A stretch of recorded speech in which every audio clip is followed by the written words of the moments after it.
जो मेट्रो दौड़ने वाली है अहमदाबाद और शिलान्यास होने वाला है गुजरात के सूरत में। अहमदाबाद और सूरत के मेरे प्यारे भाई और बहनों, उत्तरायण की शुरुआत में आज अहमदाबाद और सूरत को बहुत ही अहम उपहार मिल रहा है। देश के दो बड़े व्यापारिक केंद्रों अहमदाबाद और सूरत में मेट्रो इन शहरों में कनेक्टिविटी को और मजबूत करने का काम करेगी। कल ही केवड़िया के लिए नए रेल मार्ग और नई ट्रेनों की शुरुआत हुई है। अहमदाबाद से भी आधुनिक जनशताब्दी एक्सप्रेस अब केवड़िया तक जाएगी। इस शुभारंभ के लिए मैं गुजरात के लोगों को बहुत बहुत शुभकामनाएं देता हूं, बधाई देता हूं। बहनों, आज 17,000 करोड़ रुपए से ज्यादा के इंफ्रास्ट्रक्चर का काम शुरू हो रहा है। 17,000 करोड़ रुपए। ये दिखाता है कि कोरोना के इस काल में भी नए इंफ्रास्ट्रक्चर के निर्माण को लेकर देश के प्रयास लगातार बढ़ रहे हैं। बीते कुछ दिनों में ही देश भर में हजारों करोड़ रुपए के इंफ्रास्ट्रक्चर प्रोजेक्ट का या तो लोकार्पण किया गया है या फिर नए प्रोजेक्ट्स पर काम शुरू हुआ है। साथियों, अहमदाबाद और सूरत दोनों गुजरात की और भारत की आत्मनिर्भरता को सशक्त करने वाले शहर हैं। मुझे याद है जब अहमदाबाद में मेट्रो की शुरुआत हुई थी तो वो कितना अद्भुत पल था। लोग छत पे धावे पर खड़े थे। लोगों को चेहरों पर जो खुशी थी वो शायद ही कोई भूल पाएगा। मैं ये भी देख रहा हूं कि अहमदाबाद के सपनों ने, यहां की पहचान ने कैसे खुद को मेट्रो से जोड़ लिया है। अब आज से अहमदाबाद मेट्रो के दूसरे चरण पर काम शुरू हो रहा है। अहमदाबाद मेट्रो रेल प्रोजेक्ट में अब मोटेरा स्टेडियम से महात्मा मंदिर तक एक कॉरिडोर बनेगा और दूसरे कॉरिडोर से जीएनएलयू और गिफ्ट सिटी आपस में जुड़ेंगे। इसका लाभ शहर के लाखों लोगों को होगा। साथियों, अहमदाबाद के बाद सूरत गुजरात का दूसरा बड़ा शहर है जो मेट्रो जैसे आधुनिक पब्लिक ट्रांसपोर्ट सिस्टम से जुड़ेगा। सूरत में मेट्रो नेटवर्क तो एक प्रकार से पूरे शहर के महत्वपूर्ण व्यापारिक केंद्रों को आपस में कनेक्ट करेगा। एक कॉरिडोर सरथना को ड्रीम सिटी से तो दूसरा कॉरिडोर बैसन को सरौली लाइन से जोड़ेगा। मेट्रो के इन प्रोजेक्ट की सबसे बड़ी खासियत यह है कि ये आने वाले वर्षों की जरूरतों का आकलन करते हुए भी बनाए जा रहे हैं। यानी जो आज इन्वेस्टमेंट हो रहा है उससे हमारे शहरों को आने वाले कई सालों तक बेहतर सुविधाएं मिलेगी। भाइयों और बहनों, पहले की सरकारों की जो अप्रोच थी, हमारी सरकार कैसे काम कर रही है, इसका बेहतरीन उदाहरण क्या फर्क था ये बहुत भली भांति देश में मेट्रो नेटवर्क का विस्तार से पता चलता है। 2014 से पहले के 10-12 साल में सिर्फ 250 किलोमीटर मेट्रो लाइन ऑपरेशनल हुई थी।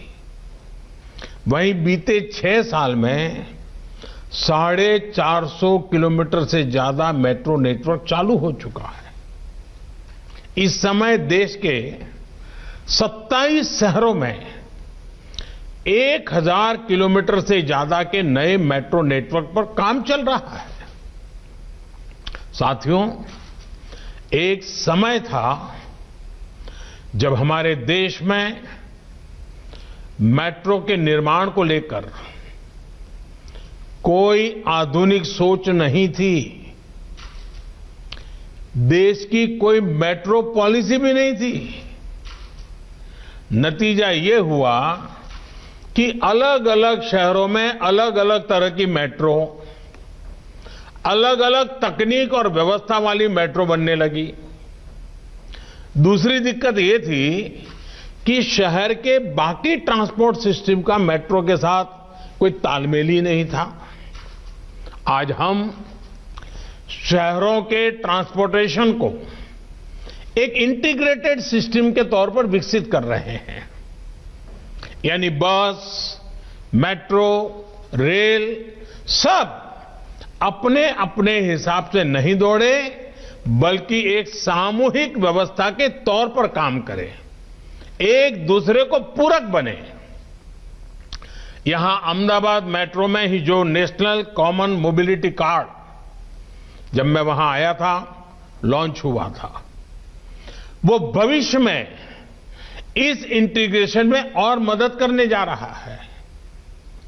साथियों, हमारे शहरों की आज की क्या जरूरत है और आने वाले 10-12 सालों में क्या जरूरत होगी,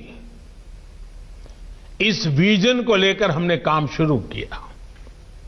अब जैसे सूरत और गांधीनगर को ही ले लीजिए।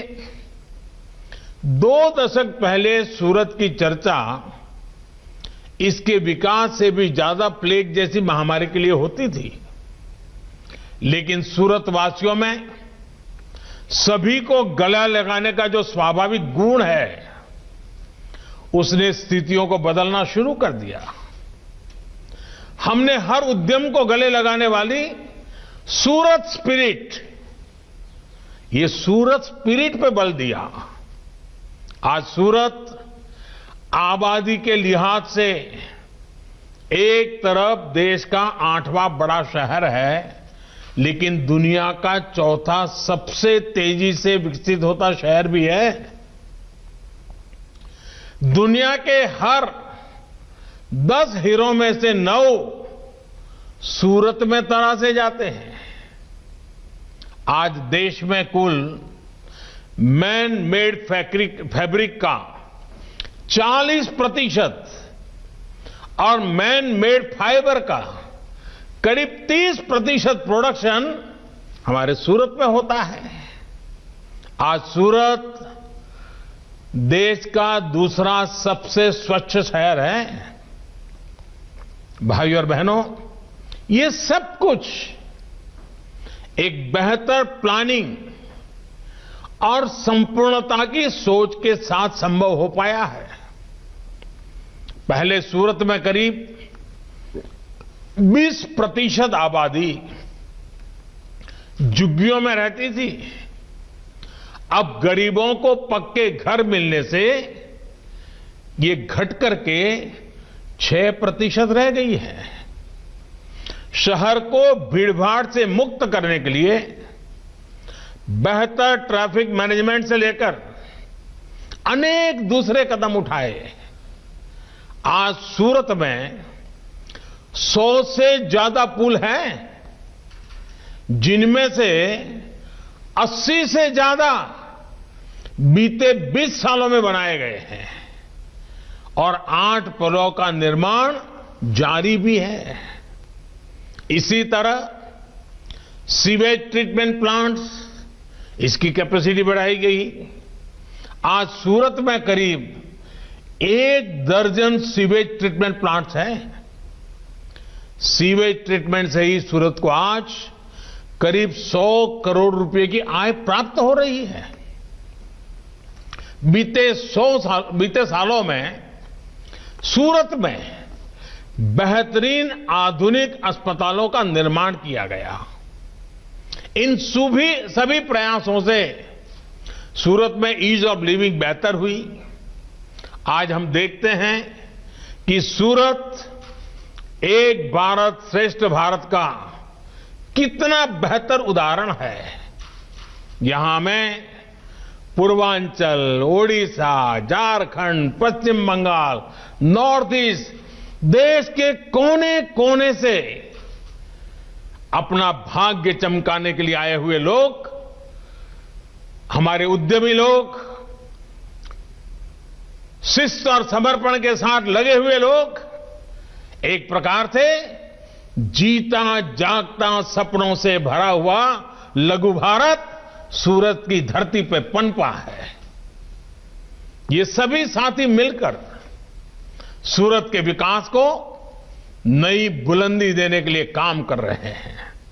साथियों, इसी तरह गांधीनगर पहले की उसकी पहचान क्या होती थी?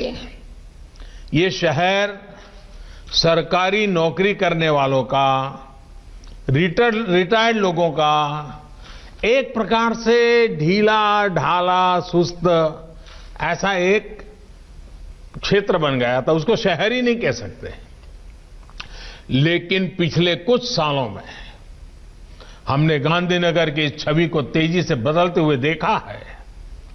अब जहां कहीं भी जाएंगे गांधीनगर में आपको युवा दिखेंगे, नौजवान दिखेंगे, सपनों का अंबार दिखेगा। आज गांधीनगर की पहचान है IIT Gandhinagar, Gujarat national law university, national forensic science university, Raksha Shakti university, NIFT. आज गांधीनगर की पहचान है Pandit Deendayal petroleum university, Indian institute of teachers education, Dhirubhai Ambani institute of information and communication technology, national institute of design, BISAG. अनगिनत मैं कह सकता हूं। इतने कम समय में भारत का भाग्य गढ़ने वाले लोगों का गढ़ना, निर्माण कार्य गांधीनगर की धरती पे हो रहा है। इन संस्थानों से केवल शिक्षा के क्षेत्र में परिवर्तन नहीं आया, बल्कि इन संस्थानों के साथ साथ कंपनियों के कैंपस भी यहां आना शुरू हुए। गांधीनगर में युवाओं लिए रोजगार के अवसर बढ़े। इसी तरह गांधीनगर में महात्मा मंदिर कॉन्फ्रेंस टूरिज्म को भी बढ़ा रहा है। अब प्रोफेशनल्स, डिप्लोमेट्स, थिंकर्स और लीडर्स यहां आते हैं, कॉन्फ्रेंस करते हैं। इससे शहर को एक नई पहचान भी मिली है और एक नई दिशा भी मिली है।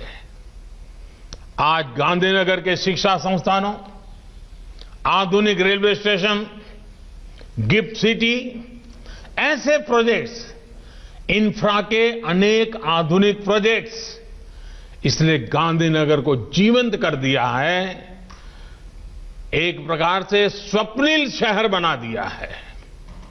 साथियों, गांधीनगर के साथ ही अहमदाबाद में ही ऐसी अनेकों परियोजनाएं हैं जो आज शहर की पहचान बन चुकी हैं। साबरमती रिवर फ्रंट हो, कांकरिया लेक फ्रंट हो, वाटर एरोड्राम हो, बस रैपिड ट्रांजिट सिस्टम हो, मोटेरा में विश्व का सबसे बड़ा स्टेडियम हो, सरखेज का 6 लेन गांधीनगर हाईवे हो, अनेक प्रोजेक्ट्स बीते वर्षों में बने हैं। एक प्रकार से अहमदाबाद की पौराणिकता को बनाए रखते हुए शहर की आधुनिकता का आवरण पहनाया जा रहा है। अहमदाबाद को भारत का पहला वर्ल्ड हेरिटेज सिटी घोषित किया गया है।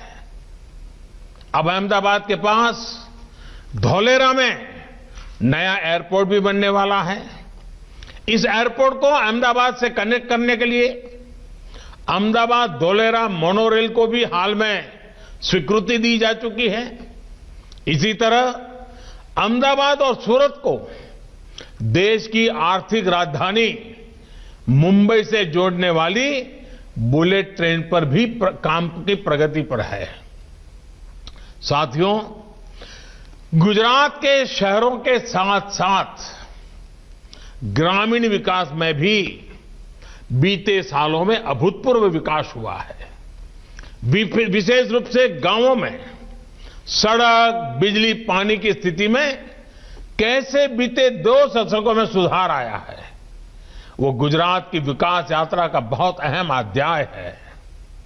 आज गुजरात के हर गांव में ऑल वेदर रोड कनेक्टिविटी है। जनजातीय क्षेत्रों के गांवों में भी बेहतर सड़कें हैं। साथियों, हम में से अधिकांश ने वो दौर देखा है जब गुजरात के गांवों तक ट्रेन और टैंकरों से पानी पहुंचाना पड़ता था। आज गुजरात के हर गांव तक पानी पहुंच चुका है। इतना ही नहीं, अब करीब 80% घरों में नल से जल पहुंच रहा है। जल जीवन मिशन के तहत राज्य में 10 लाख नए पानी के कनेक्शन दिए गए हैं। बहुत जल्द गुजरात के हर घर तक नल से जल पहुंचने वाला है। साथियों, सिर्फ पीने का पानी ही नहीं बल्कि सिंचाई के लिए भी आज गुजरात के उन क्षेत्रों तक पानी पहुंचा है जहां कभी सिंचाई की सुविधा असंभव मानी जाती थी। सपने में भी कोई सोचता नहीं था। सरदार सरोवर डैम हो, सौनी योजना हो, वाटर ग्रिड्स का नेटवर्क हो, गुजरात के सूखाग्रस्त क्षेत्रों को हरित करने के लिए बहुत व्यापक काम किया गया है। मां नर्मदा का पानी अब सैकड़ों किलोमीटर दूर कच्छ तक पहुंच रहा है। माइक्रो इरिगेशन के मामले में भी गुजरात देश के अग्रणी राज्यों में शामिल है। भाइयों और बहनों, गुजरात में कभी बिजली की भी भारी समस्या रहती थी। गांवों में तो और संकट भीषण था। आज गुजरात में पर्याप्त बिजली भी है और सौर ऊर्जा के निर्माण में देश का अग्रणी राज्य भी है। कुछ दिन पहले ही कच्छ में दुनिया के सबसे बड़े रिन्यूएबल एनर्जी के प्लांट के लिए काम शुरू हुआ है, जिसमें सोलार भी है, विंड भी है। आज किसानों तक सर्वोच्च योजना के तहत सिंचाई के लिए अलग से बिजली देने वाला गुजरात पहला राज्य बन रहा है। आरोग्य के क्षेत्र में गुजरात ने गांव-गांव में स्वास्थ्य सेवाओं को निरंतर सशक्त किया है। बीते 6 सालों में देश में स्वास्थ्य सेवा से जुड़ी योजनाएं शुरू हुई है, उनका भी लाभ गुजरात को बहुत व्यापक रूप से मिल रहा है। आयुष्मान भारत योजना के तहत गुजरात के 21 लाख लोगों को मुफ्त इलाज मिला है। सस्ती दवाइयां देने वाले 525 से ज्यादा जन औषधि केंद्र आज गुजरात में कार्यरत है। इसमें से लगभग 100 करोड़ रुपए की बचत गुजरात के सामान्य परिवार, खास करके मध्यम वर्ग, निम्न मध्यम वर्ग के परिवार, अगर उनके घर में बीमारी है तो सिर्फ इसके कारण 100 करोड़ रुपए जैसी रकम उनके जेब में बची है। ग्रामीण गरीबों को सस्ते घर दिलवाने में भी गुजरात तेजी से आगे बढ़ रहा है। पीएम आवास योजना ग्रामीण के तहत गुजरात के गांवों में 2.5 लाख से ज्यादा घर बनाए गए हैं।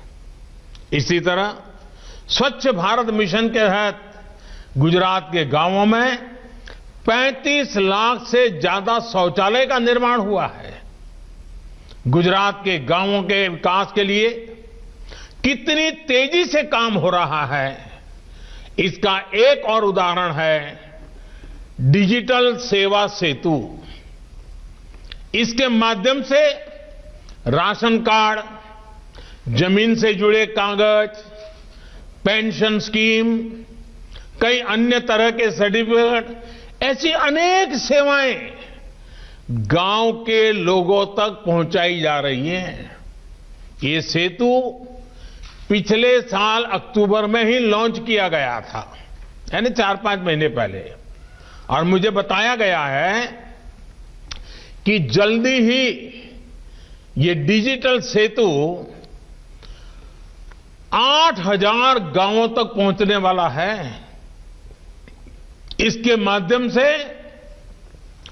50 से अधिक सरकारी सेवाएं गांवों के लोगों को तक सीधी पहुंचेंगी। मैं इस कार्य के लिए गुजरात सरकार की पूरी टीम को बहुत बहुत बधाई देता हूं। साथियों, आज भारत आत्मविश्वास के साथ फैसले ले रहा है, उन पर तेजी से अमल भी कर रहा है। आज भारत सिर्फ बड़ा ही नहीं कर रहा है, आज भारत बेहतर भी कर रहा है। आज दुनिया की सबसे बड़ी प्रतिमा भारत में है। आज दुनिया के सबसे बड़ा अफोर्डेबल हाउसिंग प्रोग्राम भारत में चल रहा है। आज दुनिया का सबसे बड़ा हेल्थ केयर एश्योरेंस प्रोग्राम भी भारत में चल रहा है। 6 लाख गांवों को तेज इंटरनेट से जोड़ने का विराट काम भी भारत में ही हो रहा है। और परसों ही कोरोना संक्रमण के विरुद्ध दुनिया का सबसे बड़ा टीकाकरण अभियान भी भारत में ही शुरू हुआ है। यहां गुजरात में ही बीते दिनों 2 ऐसे काम पूरे हुए जिनका मैं विशेष तौर पर जिक्र करना चाहता हूं। ये उदाहरण है कि कैसे तेजी से पूरी होती परियोजनाएं लोगों का जीवन बदल देती हैं। एक गोगा और हजीरा के बीच रोपैक्स सेवा और दूसरी गिरनार रोपवे। साथियों, पिछले साल नवंबर में, यानी 4 महीने पहले, गोगा और हजीरा के बीच से ये रोपैक्स सेवा शुरू होने से सौराष्ट्र और दक्षिण गुजरात दोनों ही क्षेत्रों के लोगों का वर्षों का इंतजार समाप्त हुआ है और वहां के लोगों को इसका बहुत लाभ हो रहा है।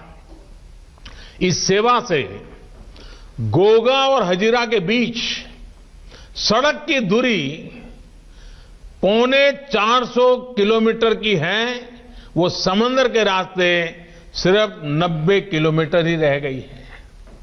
यानी जिस दूरी को तय करने में पहले 10 से 12 घंटे लग जाते थे, अब वो 4-5 घंटे में ही पूरी हो जा रही है। यानी इससे हजारों लोगों का समय बच रहा है, पेट्रोल डीजल पर होने वाला खर्च बच रहा है, सड़क पर चलने वाली गाड़ियां कम होने से प्रदूषण कम करने में भी मदद मिली है। सिर्फ 2 महीने में, मुझे जो बताया गया, सिर्फ 2 महीने में 50,000 से ज्यादा लोग इस नई सुविधा का लाभ ले चुके हैं। 14,000 से ज्यादा गाड़ियां भी रोपैक्स फेरी से ले जाई गई हैं। सूरत के साथ सौराष्ट्र की इस नई कनेक्टिविटी ने सौराष्ट्र के किसानों और पशुपालकों को फल, सब्जी और दूध सूरत पहुंचाने का आसान मार्ग उपलब्ध कराया है। सड़क के रास्ते पहले फल, सब्जी और दूध ऐसी चीजें खराब हो जाती थी, पहुंचते पहुंचते ही बर्बाद हो जाता था। अब समंदर के रास्ते पशुपालकों और किसानों के उत्पाद और तेजी से शहरों तक पहुंच रहे हैं। वहीं सूरत में व्यापार कारोबार करने वाले साथियों और श्रमिक साथियों के लिए भी आना जाना इस फेरी सेवा से बहुत आसान हो गया है। साथियों, इस फेरी सर्विस से कुछ सप्ताह पहले ही पिछले साल अक्टूबर के महीने में गिरनार में रोपवे शुरू हुआ था, वो भी करीब 4-5 महीने पहले गिरनार पर्वत पर दर्शन करने जाने के लिए 9,000 सीढ़ियां चढ़कर जाने का ही विकल्प था। अब रोपवे ने श्रद्धालुओं को एक और सुविधा दी है। पहले मंदिर तक जाने में 5-6 घंटे लग जाते थे, अब लोग कुछ मिनट में ही वो दूरी तय कर लेते हैं। मुझे बताया गया है कि सिर्फ 2.5 महीने में ही अब तक 2,13,000 से ज्यादा लोग इसका लाभ उठा चुके हैं। आप कल्पना कर सकते हैं, सिर्फ 2.5 महीने में 2 लाख से ज्यादा लोग। आज समझ सकते हैं कि कितनी बड़ी सेवा का काम हुआ है। और मुझे विश्वास है, खास करके जो बुजुर्ग माताएं, बहनें, बुजुर्ग परिवार के वरिष्ठ लोग ये जो यात्रा कर रहे हैं, मेरे जैसे अनेकों को उनके आशीर्वाद मिल रहे हैं, जो हमें और अधिक काम करने की ताकत देते हैं। भाई और बहनों, नए भारत का लक्ष्य लोगों की आवश्यकताओं को समझते हुए, आकांक्षाओं को समझते हुए, तेज गति से काम करते हुए प्राप्त किया जा सकता है। इसी दिशा एक और प्रयास है जिसकी लोगों में उतनी चर्चा नहीं होती जितनी होनी चाहिए। ये प्रयास है केंद्रीय स्तर पर प्रगति नाम से बनाई गई व्यवस्था। मैं जब गुजरात में था तो स्वागत कार्यक्रम की बड़ी चर्चा हो रही थी, लेकिन देश के अंदर प्रगति कार्यक्रम जो मेरा चल रहा है, देश की अलग अलग योजनाओं में इंफ्रास्ट्रक्चर के प्रोजेक्ट में तेजी लाने के में इस प्रगति प्लेटफॉर्म का, प्रगति कार्यक्रम का बहुत बड़ी भूमिका है। यहां सरकार से जुड़े लोग जानते हैं कि प्रगति की बैठकों में मैं स्वयं भी घंटों तक बैठ करके राज्यों के अधिकारियों से एक एक प्रोजेक्ट की बारीकी से चर्चा करता हूं, उनकी समस्याओं का समाधान करने के लिए प्रयास करता हूं। प्रगति की बैठकों में मैं कोशिश करता हूं कि सभी स्टेक होल्डर्स के साथ सीधा संवाद करके दशकों से अटके हुए प्रोजेक्ट का कोई हल निकल सके। बीते 5 साल में प्रगति की बैठकों में 13 लाख करोड़ रुपए से ज्यादा के प्रोजेक्ट्स की समीक्षा हो चुकी है। इन बैठकों में देश के लिए जरूरी लेकिन वर्षों से अधूरी अनेक परियोजनाओं को रिव्यू करने के बाद उनका उचित समाधान किया गया है। साथियों, सालों से अटकी और लटकी योजनाओं को गति मिलने से सूरत जैसे हमारे शहरों को गति मिलती है।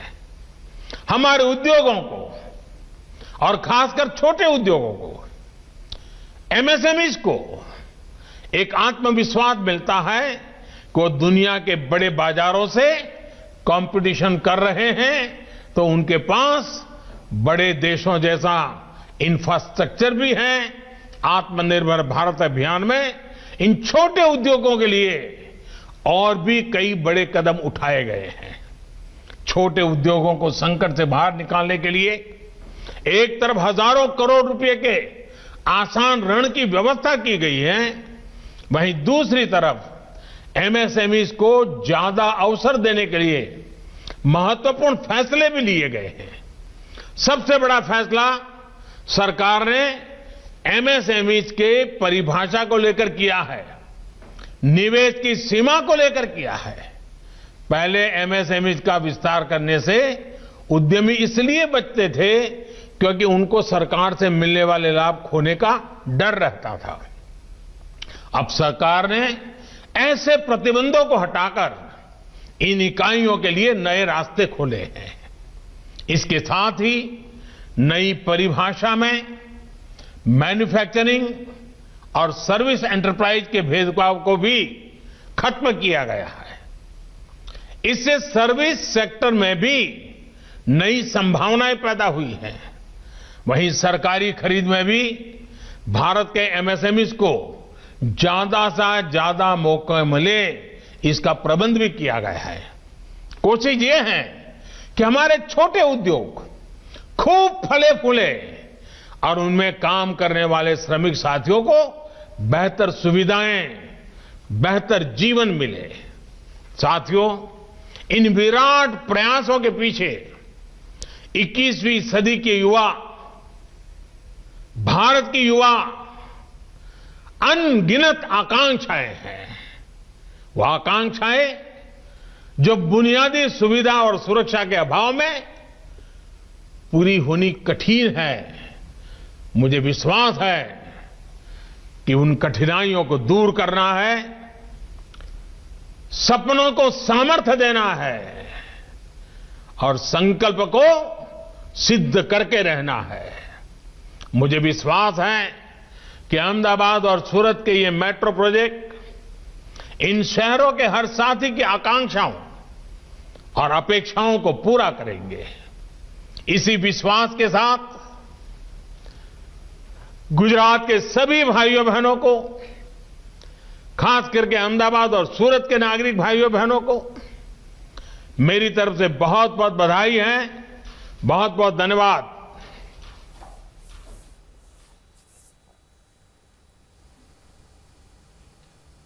आसमान में सर उठा। तो अभी आप प्रधानमंत्री मोदी को सुन रहे थे। आगे बढ़ते हैं। दिल्ली में